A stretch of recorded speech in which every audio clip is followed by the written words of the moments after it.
333 participants ont revêtu la combinaison néoprène ce dimanche 9 juillet pour s'élancer sur le 8e triathlon du Gardon.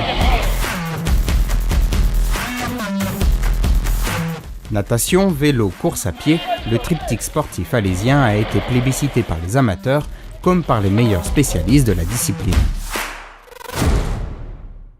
Oui, il prend une nouvelle dimension cette année avec le challenge des Fit Day, puisqu'on est support de la deuxième étape de leur challenge. La particularité, c'est qu'on mélange vraiment amateurs et élites, les meilleurs du monde. C'est une vraie volonté pour continuer de développer le triathlon et surtout l'audience télé, puisqu'il y a vraiment aujourd'hui peu de courses où on peut avoir le plaisir de courir à côté de ceux qui étaient au JO.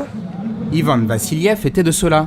Favori de l'étape alésienne, le Russe a longtemps imposé le tempo sur les 750 mètres du plan d'eau, comme sur la boucle cycliste de 20 km effectuée entre le Pont Neuf et le Pont de Resca.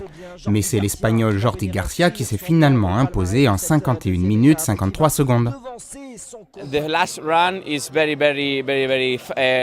La dernière épreuve de course à pied a été très dure. J'ai attaqué dans le dernier tour et j'ai gagné. Je suis très heureux.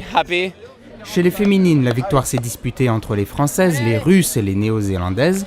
Et c'est finalement Amy Charéron, la Française, qui a tiré son épingle du jeu, grâce notamment à une très bonne course de vélo. En fait, on a essayé de s'échapper et il y avait Ivan Vassiliev qui roulait un petit peu trop fort. Donc après, sur les 2 derniers tours, on a temporisé pour garder nos forces, enfin surtout les miennes pour la course à pied. C'était un parcours rapide et puis très beau dans la ville d'Alès. Avec un temps de 56 minutes 17 secondes, la championne de France 2015 qualifiée au JO de Rio l'an dernier s'adjuge même la 11e place au scratch.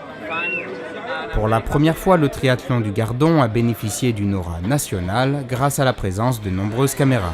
C'est retransmis sur beIN Sport tous les soirs avec un 26 minutes. Donc, et puis on fait de la remontée d'images pour tout le sport, Stade 2, Info Sport qui nous a demandé des images aussi sur Canal. Belle promotion et pour la ville et pour le triathlon.